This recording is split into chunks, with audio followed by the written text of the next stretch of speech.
Bien, entonces voy a continuar acá porque creo que aquí me quedé, ¿verdad? La clase anterior estábamos obteniendo lo que era el potencial para un objeto de materia neutra.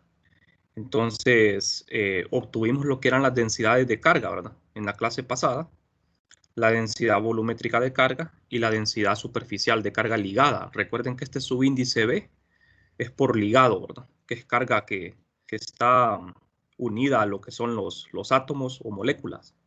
Bien, entonces el potencial para un objeto de materia neutra se encuentra de esta manera. Esta es la forma directa de hacerlo. Bien, las densidades de carga las vamos a encontrar con estas dos fórmulas que ven acá. La densidad volumétrica es con la divergencia de P y la densidad superficial con el producto punto de P y un vector normal unitario que es perpendicular a la superficie. Solo que hay que tomar en cuenta que el operador del aquí aparece primado, ¿verdad? Porque las coordenadas de P están primadas. Bueno, aquí este mapa conceptual nos resume prácticamente todo lo anterior. Tenemos que la materia neutra o dieléctrico está compuesto por un conjunto de dipolos que en su mayoría, o sea, en la totalidad, ese conjunto de dipolos queda descrito por P, el vector de polarización.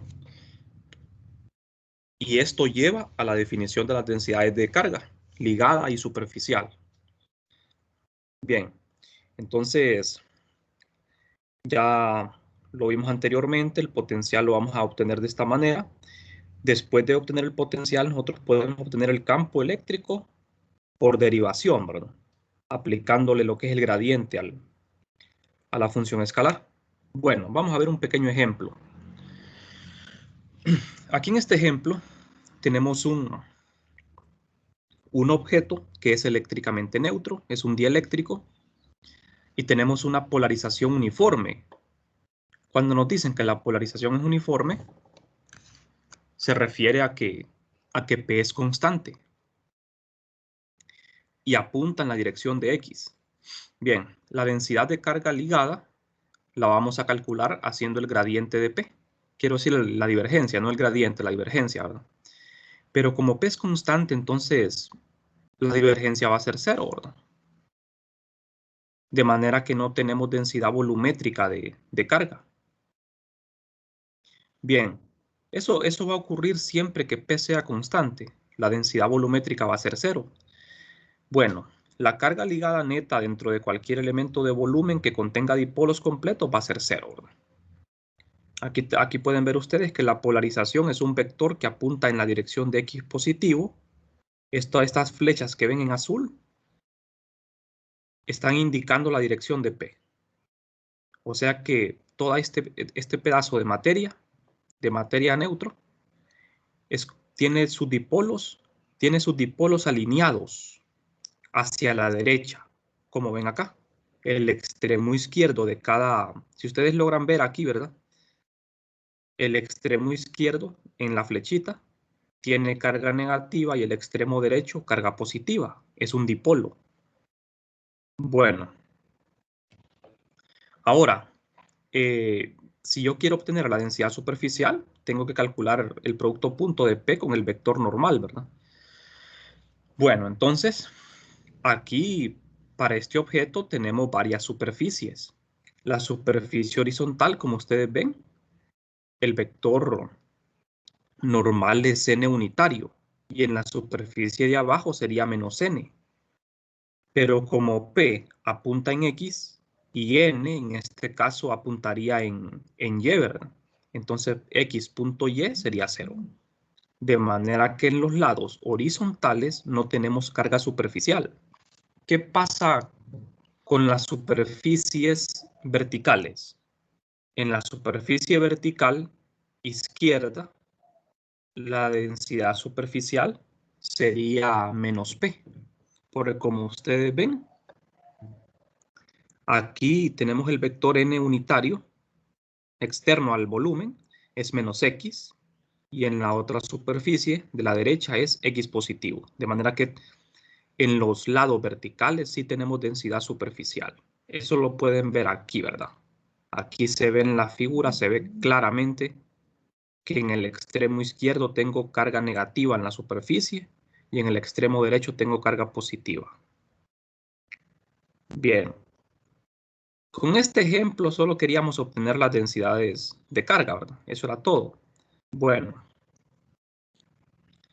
Aquí tenemos un cuerpo rectangular con polarización lineal. En este caso, en este otro ejemplo, tenemos una polarización que no es constante. Es una polarización variable que depende de X.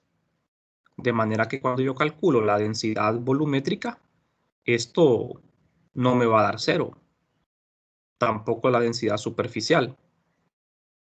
Entonces, como ven ustedes, la densidad volumétrica es la divergencia de P. Al calcular la divergencia de P, esto da -1. Aquí hay un error, ¿verdad? Aquí es densidad volumétrica, no es superficial, es volumétrica. Por si están tomando nota, esto es volumétrica, es -1. Bien, entonces, ¿qué pasa con la densidad superficial de esto? Bueno, la densidad superficial había que obtenerla aquí, ¿verdad? Haciendo el producto punto de P con los vectores normales. Bueno, vamos a continuar. Esta demostración que vamos a hacer ahora es sobre la carga total que tiene un objeto de materia neutra. La carga total debe ser 0. Siempre tiene que ser 0, ¿verdad? Porque recuerden que la materia neutra, como su nombre lo dice, tiene igual cantidad de carga positiva que negativa, por lo tanto la suma tiene que dar 0. Entonces, cuando yo calculo la carga total de un objeto de materia neutra, tengo que hacer la integración en el volumen de la densidad volumétrica y la integral de superficie de la carga superficial, ¿verdad? Entonces, sustituyo las densidades, la densidad volumétrica por el negativo de la divergencia de P, la densidad superficial por P.n. Pero a la primera integral le aplicamos el teorema de la divergencia. Cuando aplicamos este teorema de la divergencia, llegamos a esto. Esto se convierte en esto. ¿Cómo pasamos de aquí a acá? Bueno, el teorema de la divergencia convierte esta integral de volumen en una de superficie. De manera que me queda el vector P, punto n unitario, de manera que esta integral es idéntica a la otra, y esto suma 0. Es una demostración bastante fácil que me permite llegar a la conclusión de que la carga total en un objeto de materia neutra es 0. Bien, esto siempre se tiene que cumplir. Vamos a pasar a otro tema ahora, a lo que son las condiciones de frontera para el vector de polarización. Para cada vector que nosotros tenemos que calcular las componentes normales y tangenciales. Vamos a calcular las condiciones de frontera para las componentes normales. Vamos a suponer de que tenemos dos medios, ¿verdad? El medio 1 y el medio 2, que tienen polarizaciones diferentes. Entonces, cuando el vector de polarización pasa del medio 1 al 2, sufre una refracción. Esto lo estudiamos en el capítulo 9. Entonces, aplicándole la condición de frontera para las componentes normales, esta ya es una fórmula. En el lado derecho aparece un límite, h multiplicado por la divergencia de P cuando h tiende a 0. ¿Quién es h? H es el grosor de un volumen imaginario en la capa de transición. Así como lo expliqué en la clase del capítulo 9. Entonces, nosotros vemos de que la divergencia de P es la densidad de carga volumétrica, con un signo menos, ¿verdad? Entonces, ahora lo que tenemos que hacer nosotros es analizar este límite. ¿Qué pasa con este límite? Vamos a ver. Aquí tenemos el cilindro imaginario en la capa de transición. La región que está sombreada está dentro del medio 1 y la región que ven aquí no sombreada en el medio 2. H sería la altura de este cilindro. Entonces, ¿cómo se comporta esto cuando H tiende a 0? Cuando H tiende a 0, este volumen cilíndrico se reduce a una superficie. De manera que en lugar de un volumen me queda una superficie y eso lleva a que lo que era una densidad volumétrica se convierta en una densidad superficial de carga.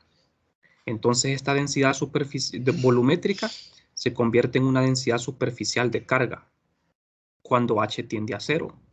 Ustedes ven que H desaparece porque la densidad volumétrica es igual a carga entre volumen. El volumen del cilindro es H por delta A. Delta A es la superficie transversal y H la altura. Entonces esta H desaparece y me queda la densidad superficial de carga con un signo menos. Entonces ya sé cuál es el resultado de ese límite. De manera que las componentes normales de P son igual al negativo de la densidad superficial de carga. No sé si tienen alguna pregunta, Juan. No es importante que ustedes se aprendan estos procedimientos, ¿verdad? Estas demostraciones. Lo importante es el resultado. Que ustedes sepan qué le sucede a las componentes normales y tangenciales de la polarización. Entonces, la conclusión aquí es que las componentes normales son discontinuas. Son discontinuas y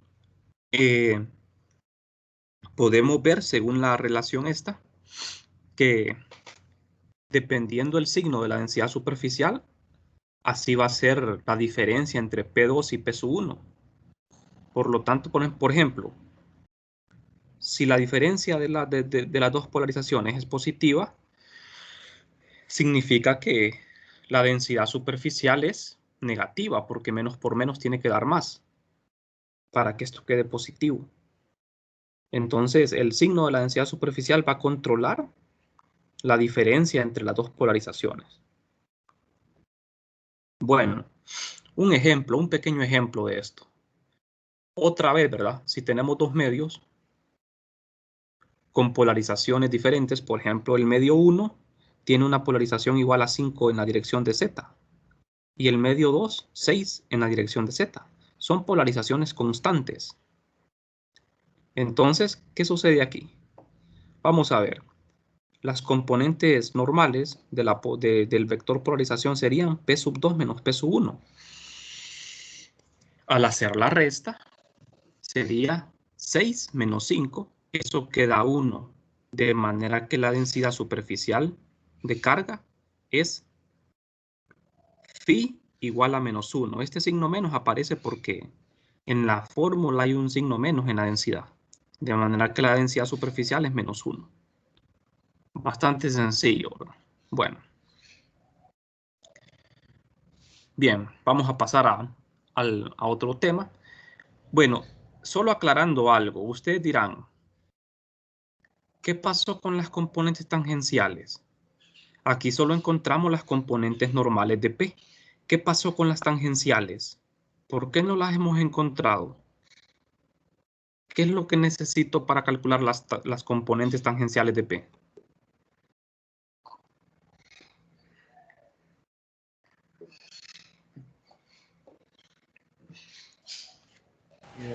El rotacional de la polarización. Sí, ¿verdad? Ocupo el rotacional de P. Exactamente. Ocupo el rotor de P. Y como el rotor de P todavía no lo tengo, entonces no puedo encontrar las componentes tangenciales. De manera que eso va a ser después, ¿verdad? Bueno, entonces vamos a seguir. Vamos a ver ahora el campo eléctrico en el interior de un dieléctrico. Recuerden que dieléctrico es materia neutra. Materia que no es conductora, ¿verdad? Entonces, se calculan los potenciales y los campos eléctricos en un punto del interior de un material dieléctrico. O sea, aquí vamos a ver. Ya tenemos que el potencial debido a un objeto polarizado es esto, que fue lo que hicimos en la clase pasada. Para obtener el campo eléctrico, yo lo puedo hacer derivando el potencial, ¿verdad? O también calculándolo de forma directa. Puedo también usar la ley de Gauss, como ven acá, ¿verdad? Puedo también hacer uso de la ley de Gauss, pero en este caso sería la carga encerrada ligada. Bueno, vamos a ver. Esta aplicación para los dieléctricos es muy importante. Por ejemplo, en ingeniería, ¿verdad? En ingeniería esto es muy importante. Ustedes deberían saberlo por las aplicaciones que tiene. No sé si recuerdan cuando estudiamos los capacitores. Cuando estudiamos capacitores, dijimos de que los capacitores entre las placas tienen vacío. Pero ¿qué pasa si yo quiero aumentar la capacitancia de un capacitor sin tener que incrementar la distancia o las dimensiones de las placas? Entonces, la manera más práctica es introducir un dieléctrico en medio de los dos conductores. Entonces, es un enorme resultado, ¿verdad? Para aplicación de ingeniería. Entonces, aquí lo que tenemos es un capacitor que consiste de dos conductores. En medio de estos dos conductores se establece un campo eléctrico E sub 0. Aquí estamos en el vacío, en la figura izquierda. Estamos en medio del vacío. Hay una diferencia de potencial phi sub 0. Entonces, vamos a ver. Las placas de este capacitor tienen cargas Q y menos Q. Luego, en este capacitor introducimos un dieléctrico. Aquí, como ustedes ven, el dieléctrico es materia neutra. Pero, ¿qué sucede cuando el dieléctrico se introduce entre las placas? El dieléctrico se tiene que polarizar. Tiene que alinear todos los dipolos en la dirección del campo eléctrico, como ven acá. Ajá, pero ¿qué consecuencias tiene eso para la capacitancia de este sistema? Eso es lo que queremos averiguar, ¿verdad? Entonces, el resultado del experimento es el siguiente, que cuando se introduce un dieléctrico en medio de las placas de un capacitor, lo que sucede es que la diferencia de potencial disminuye. El potencial original es delta phi sub 0. Es mayor que el delta phi, que es el potencial con el dieléctrico insertado. Entonces, vamos a ver. ¿Qué pasa? ¿Qué le va a pasar a la capacitancia? ¿Qué le va a pasar al campo eléctrico? Vamos a ver este resultado. La capacitancia se define como la carga entre la diferencia de potencial. En el vacío tenemos este resultado, ¿verdad? Capacitancia en el vacío es carga entre diferencia de potencial. ¿Qué pasa con el dieléctrico? La capacitancia se define igual, carga entre diferencia de potencial. Pero ¿qué pasa aquí? La carga sigue siendo la misma. La carga no cambia. Lo que cambió fue la diferencia de potencial. Como la diferencia de potencial con el dieléctrico es menor, ¿qué pasa cuando el denominador es menor? Si este denominador es menor, se aumenta. Exactamente, ¿verdad? Al disminuir el denominador, la capacitancia aumenta, de manera que ese es un resultado bastante importante en la industria, ¿verdad? En la ingeniería, las aplicaciones que tiene. O sea, si ustedes no introducen un dieléctrico, ustedes van a tener que, para aumentar la capacitancia, tendrían que aumentar el tamaño de las placas. Y eso no es muy práctico, ¿verdad? Es mejor introducir un dieléctrico. Por eso los capacitores comerciales utilizan dieléctricos para poder incrementar la capacitancia. Entonces, como disminuyó la diferencia de potencial, entonces la capacitancia aumenta. Y ese es un buen resultado, ¿verdad? Ahora, ¿qué le pasa al campo eléctrico? ¿Qué es lo que le sucede al campo eléctrico? En el vacío tenemos el campo E sub 0 y con el dieléctrico el campo E. Esto es bastante sencillo también averiguarlo, ¿verdad? Porque sabemos de que la diferencia de potencial disminuyó con el dieléctrico. Entonces, con la integral de línea para el campo eléctrico, con esta integral, podemos saber qué le va a pasar al campo eléctrico. Asumimos de que este campo aquí va a ser siempre uniforme, ¿verdad? El campo siempre va a ser uniforme. De manera que la diferencia de potencial me queda campo por distancia. Aquí el campo se puede sacar de la integral, me queda E sub 0 por D.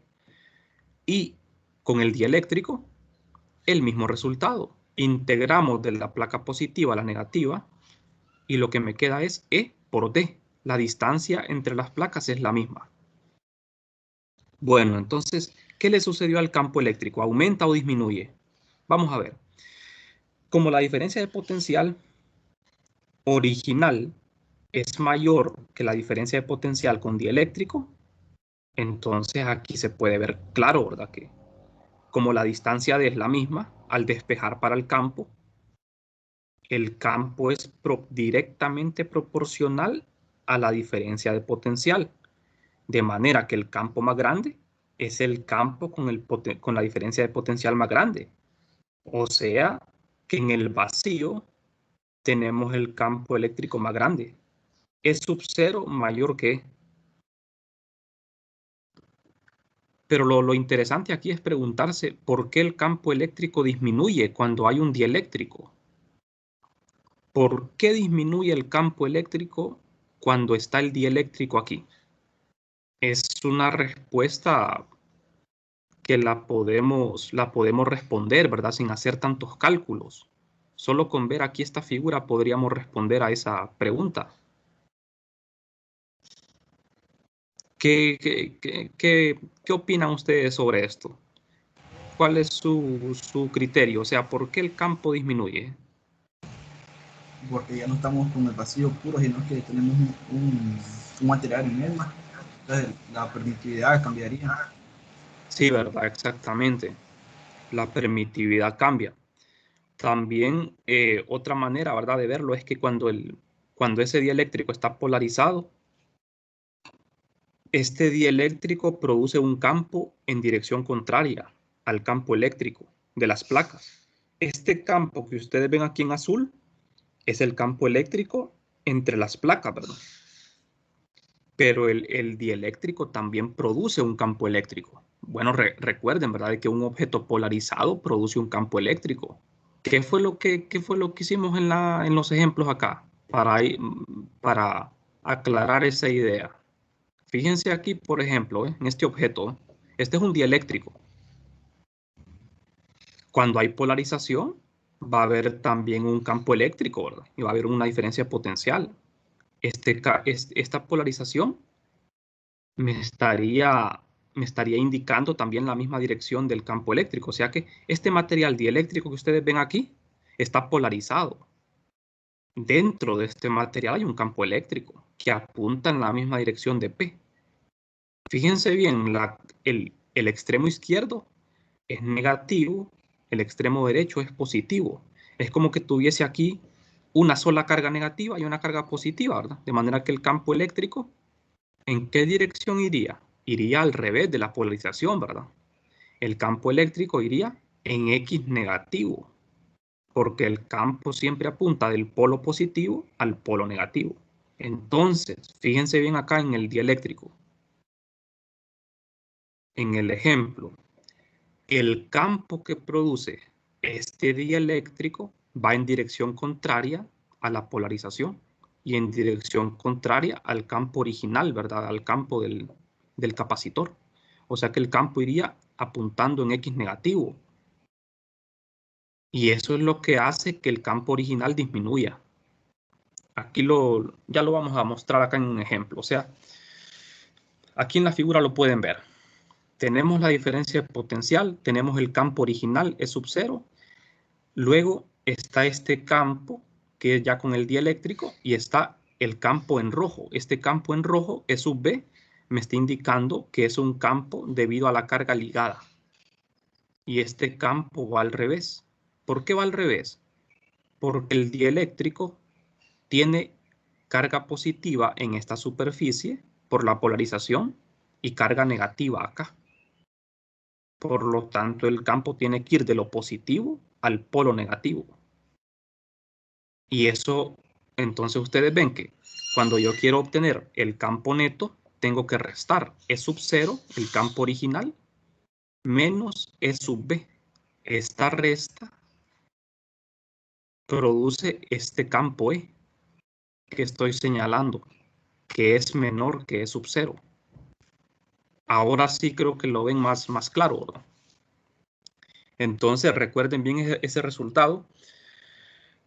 La manera de incrementar la capacitancia de cualquier capacitor, de cualquier geometría, es insertando un dieléctrico. Eso lo que hace es disminuir el campo eléctrico, disminuir la diferencia de potencial, pero incrementar la capacitancia, ¿verdad? Y nosotros queremos incrementar la capacitancia, ¿verdad? O sea, la capacidad para almacenar energía, ¿verdad? Bueno, no sé si tienen alguna pregunta. Eso bueno, si quieren ustedes investigar por su cuenta, pueden investigar más sobre este tema, ¿verdad? Porque es un tema bastante interesante. La ruptura de un dieléctrico también es un tema muy bueno, ¿verdad? Que no lo tocamos en la clase, pero si ustedes quieren investigar, puede ser, ¿verdad? Que cuando el campo eléctrico es muy intenso, se rompa el dieléctrico, ¿verdad? Cuando eso ocurre, se produce, bueno, en el vacío se produce una chispa, ¿verdad? Porque recuerden que el aire es un dieléctrico, ¿verdad? Yo creo que ustedes han visto, ¿verdad? A veces cuando se producen chispas, ¿verdad? Cuando ustedes producen una diferencia de potencial bastante alta, a veces se suelta una chispa, y a eso se le llama ruptura del dieléctrico. Entonces puede ser de que el material dieléctrico sufra una ruptura, ¿verdad? A causa de un campo eléctrico muy intenso. Eso es algo bastante importante, ¿verdad? Para conocerlo, ¿verdad? Bueno, no sé si tienen preguntas. Bien, entonces vamos a continuar. Lo que vamos a hacer ahora es siempre en el mismo tema, el mismo capítulo. Nada más que esta parte es, digamos, la parte más importante del capítulo porque aquí vamos a estudiar el campo eléctrico D y vamos a estudiar la clasificación de los materiales dieléctricos. Bueno, entonces, este campo D que vamos a estudiar se le llama campo de desplazamiento eléctrico. Este campo lo vamos a definir en base a las densidades de carga. Como nosotros ya sabemos, ¿verdad?, de que tenemos dos densidades de carga. La densidad de carga libre y la densidad de carga ligada. Bueno, aquí es una B. Aquí en vez de H es una B, ¿verdad? Tenemos dos tipos de carga. Carga libre y carga ligada. ¿A qué se refiere carga libre? Se refiere a las cargas en los conductores, ¿verdad? Las cargas en los conductores son cargas libres, mientras que en los dieléctricos son cargas ligadas. Entonces, la densidad total de carga va a ser la suma de las dos, de la carga ligada y libre. Aquí estamos generalizando, ¿verdad? Estamos generalizando ya. Entonces, de ahora en adelante, o sea, cuando digo de ahora en adelante me refiero cuando lleven 4.15, o sea, es la continuación de esta clase, ¿verdad? Cuando lleven 4.15, siempre que ustedes vean una densidad, así, sin subíndices, se está refiriendo a la densidad total. Cuando le ponemos un subíndice, tenemos que especificar si es ligada o libre. Entonces, al sustituir acá la densidad ligada, sabemos de qué es el negativo de la divergencia de P. Bueno, eso nos lleva a modificar la primera ecuación de T21, ¿verdad?, que es la ley de Gauss. Es una ecuación de Maxwell. La tenemos que modificar porque aquí aparece en función de la densidad total de carga.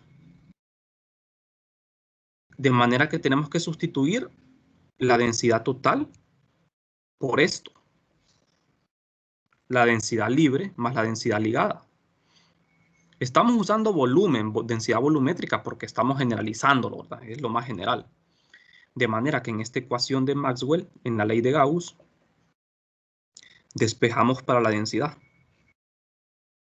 Pasamos este epsilon sub 0 a multiplicar y en el lado derecho tenemos las dos densidades.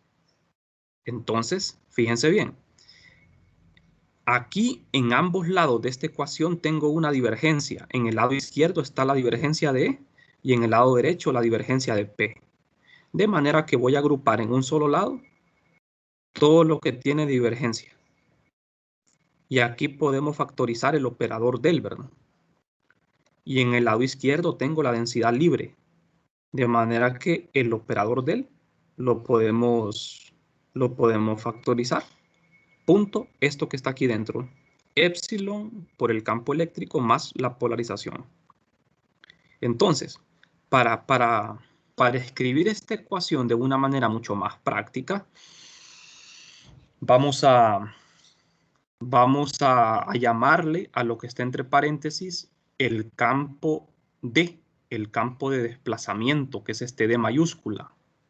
De modo que D va a ser igual a epsilon sub 0 por E más P. Es muy importante que ustedes se acuerden de esta ecuación, ¿verdad?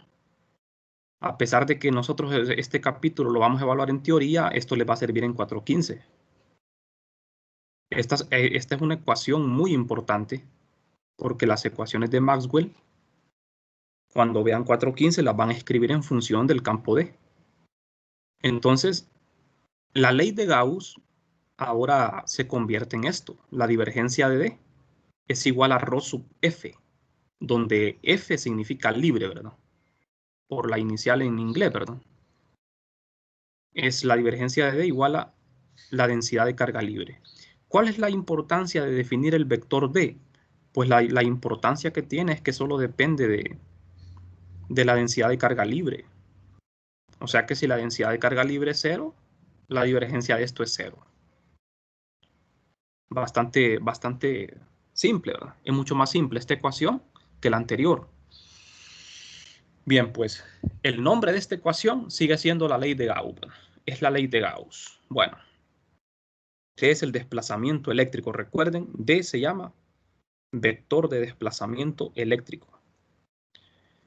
Bueno, y como cada vez que nosotros tenemos un campo de cualquier naturaleza, tenemos que obtener las condiciones de frontera, ¿verdad? En este caso tengo la divergencia de D. Con la divergencia puedo sacar las componentes normales.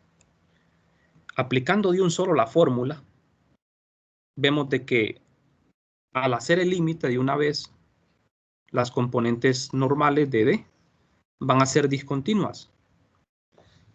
Las componentes normales son discontinuas y son iguales a la densidad superficial de carga. Lo mismo que el campo eléctrico E, ¿verdad? Las componentes normales son discontinuas siempre. Bueno, entonces, la ley de Gauss para el vector de desplazamiento en forma integral. Aquí está la ley de Gauss en forma diferencial. En forma integral, la ley de Gauss sería así. Cambia bastante, ¿verdad? Porque aquí no aparece dividida la carga entre la permitividad. Esta sigue siendo la carga encerrada, pero carga libre. Y ya no aparece epsilon sub 0. De manera que esta es la ley de Gauss ahora, ¿verdad? Que siempre la podemos aplicar de la misma manera. Bueno, la otra ecuación fuente para D es el rotacional.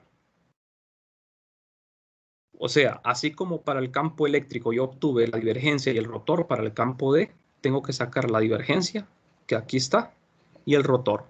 Entonces el rotor de D, ¿quién sería? Bueno, como D es igual a esto que estoy señalando, al hacer el rotor de D, tenemos que hacer en el lado derecho el rotor de E y P. El rotor de E más el rotor de P, aplicando el rotor a ambos lados de la ecuación, ¿verdad?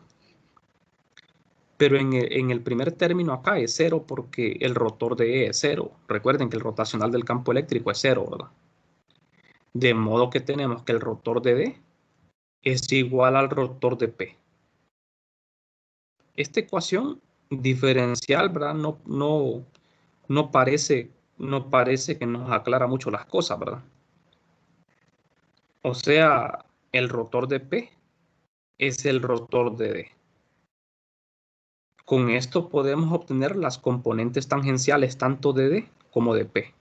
Digamos que esta ecuación no nos va a ser tan útil, ¿verdad? La ecuación importante aquí es la divergencia, que nos va a ser bastante útil para resolver problemas. Bien. El campo D puede tener tanto fuentes escalares como vectoriales, ¿verdad? A eso se refiere. O sea, recuerden el teorema de Helmholtz. Fíjense bien la diferencia que hay entre el campo E y el campo D. Para el campo eléctrico E, el rotor de E era 0, pero para el campo D ya no es 0. De manera que este campo D no es conservativo, ¿verdad? El campo D no es conservativo. Bueno, entonces D puede tener fuentes escalares como vectoriales, ¿verdad? Eso se refiere a las dos ecuaciones anteriores. Aquí tenemos las componentes tangenciales, cumplen con esta ecuación. Aquí está el resultado ya sin hacer la demostración, ¿verdad? Las componentes tangenciales de D son discontinuas y son iguales a esto, a la diferencia de las componentes tangenciales de P. Bien, jóvenes, no sé si tienen preguntas hasta el momento.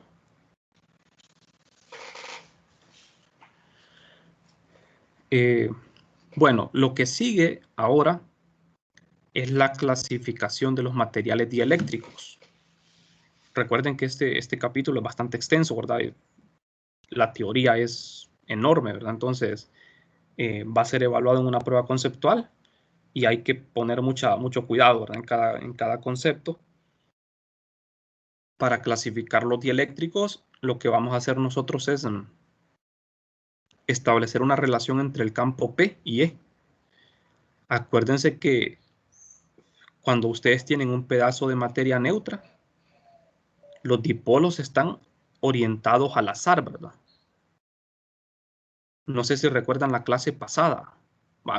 Me salté, esta es otra presentación, lo olvidaba.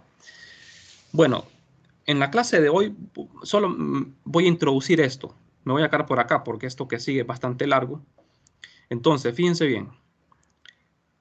Cuando ustedes tienen un material neutro, ese material tiene los dipolos orientados al azar. No está polarizado, ¿verdad? Cuando los dipolos están orientados al azar, decimos de que el material no está polarizado. Cuando se establece un campo eléctrico externo, el material se polariza.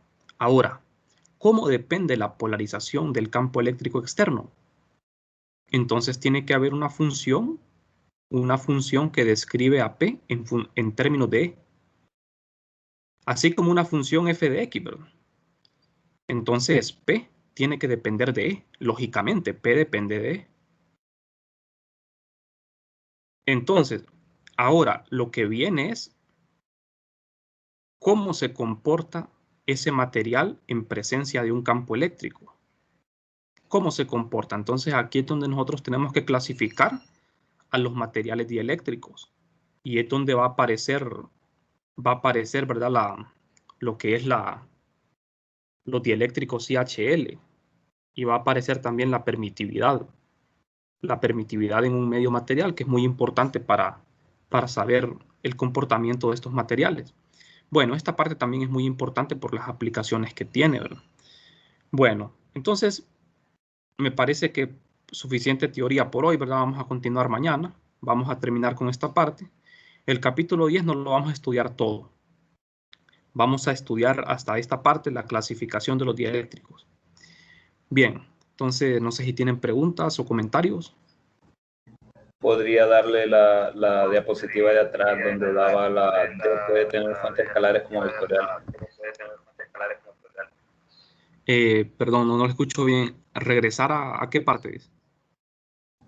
A la de que dice que el D puede tener fuentes escalares como vectoriales, y que iba apuntando. Sí. A esta. Sí, bueno, D puede tener fuentes escalares como vectoriales. Eso se refiere a las ecuaciones fuente. A estas dos ecuaciones, la divergencia y el rotor de un campo, se le llama ecuaciones fuente. Recuerden el teorema de Helmholtz.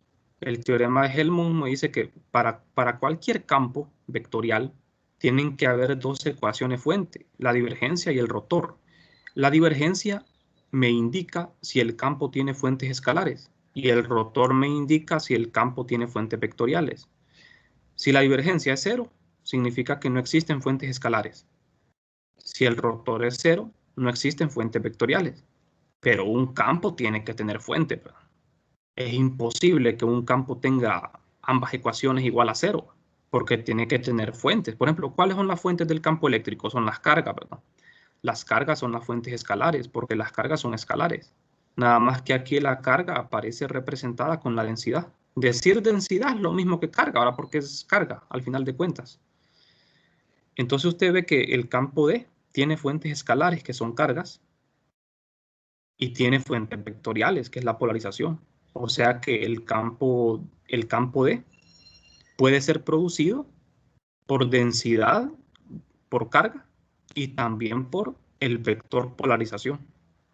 En cambio, el campo eléctrico, la divergencia del campo eléctrico era igual a la densidad de carga, ¿verdad? Pero el rotor era 0. El campo eléctrico tiene fuentes escalares, pero no tiene fuentes vectoriales, porque el rotor de E es 0. No sé si quedó claro no sé si tienen preguntas o con respecto a esto. O sea, fuente de campo es la causa, ¿verdad? Lo que origina el campo. ¿Qué es lo que origina un campo? Puede ser un escalar, ¿verdad? Un escalar es una carga, por ejemplo. O un vector. En este caso, el rotor de P es un vector.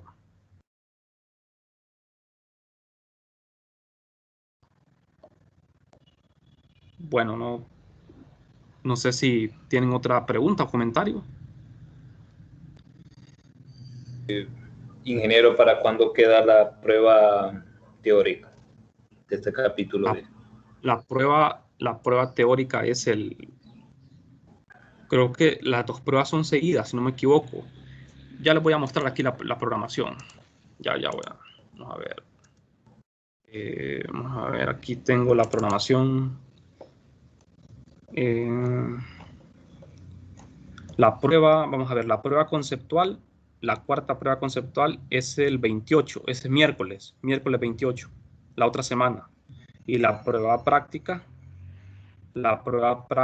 es el 26, que es lunes. Lunes es la prueba práctica y el miércoles es la prueba conceptual. Reposición no va a haber, ¿verdad? No sé si ya les había platicado. ¿Qué La le dijeron reposición de no la se va. Fíjese que